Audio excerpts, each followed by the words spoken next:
Now, the horrors of the Nazis' attempts to exterminate Europe's Jews and other persecuted minorities was brought home to a group of Welsh sixth formers this week. They were flown by the Holocaust Educational Trust to the death camp Auschwitz in Poland. They were accompanied by the MP for the Rhondda, Chris Bryant, who supported the initiative to pass on one of history's most terrible lessons to the next generation. Well, Nick Speed joined the flight.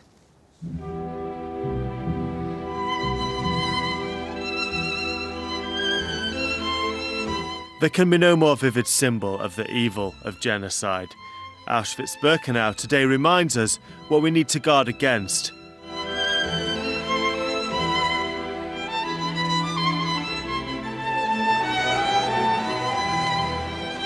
A government grant allowing visits by students and politicians.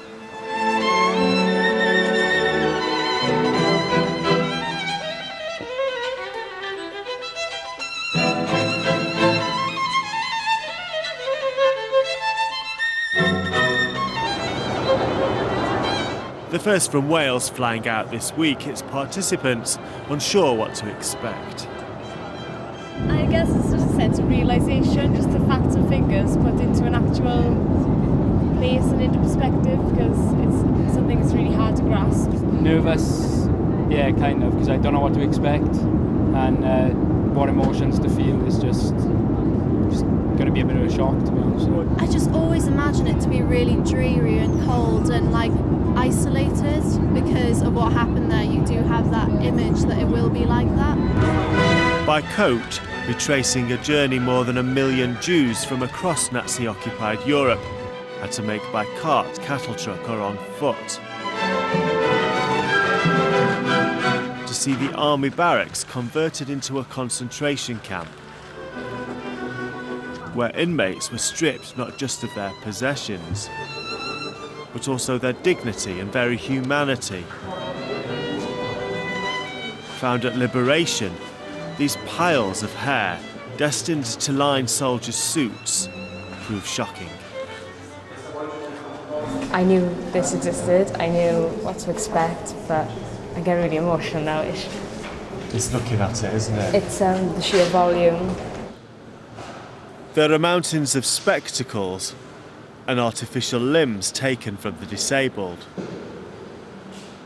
The sheer scale of these exhibits is obviously chilling enough in itself, but what's really brought it home to me is that many of the names on the suitcases we can see are recognisable, names like Kafka and Pasternak that we recognise from arts and literature, but also there are names on suitcases behind me that I recognise from families that are living in Wales today.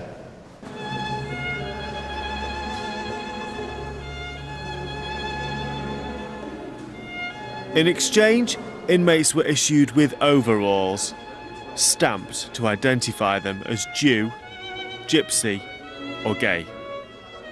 I'm not Jewish, I'm gay, and it's just, I don't know whether I feel sorrow or real anger to see, the very personal stories there are here. There were loads of gay people who came here, were taken here to die just because of their sexuality. I was brought up in Spain under Franco, which was a dictatorship, and many of my friends were killed in Chile by another dictatorship, and there are dictators in Burma today who are, to all intents and purposes, allowing their people to die. Politics can make a difference. Before leaving Auschwitz, there's one more chilling location.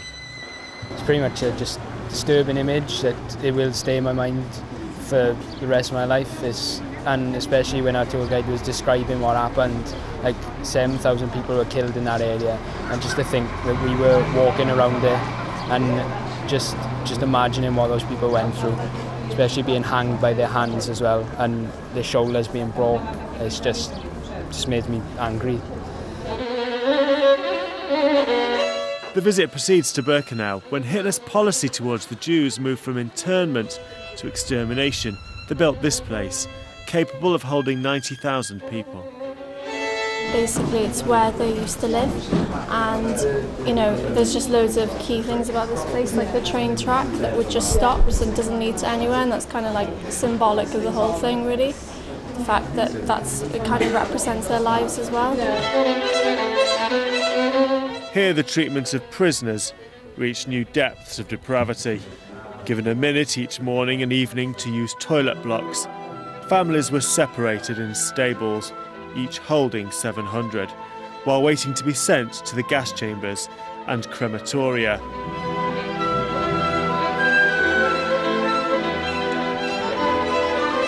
The ruins of which leave the students in stunned silence before a closing ceremony.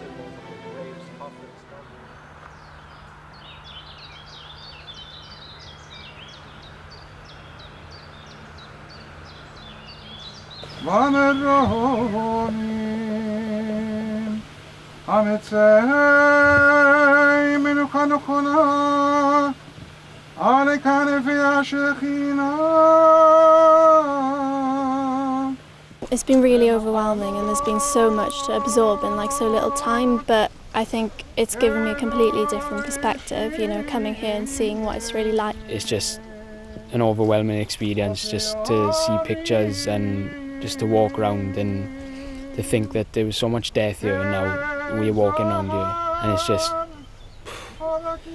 a feeling that you can't describe, and I don't think I'll ever forget this. I've been quite affected today by it, and it's just personal, you know, actual people going through it, not just a figure, and that's definitely going to hit home.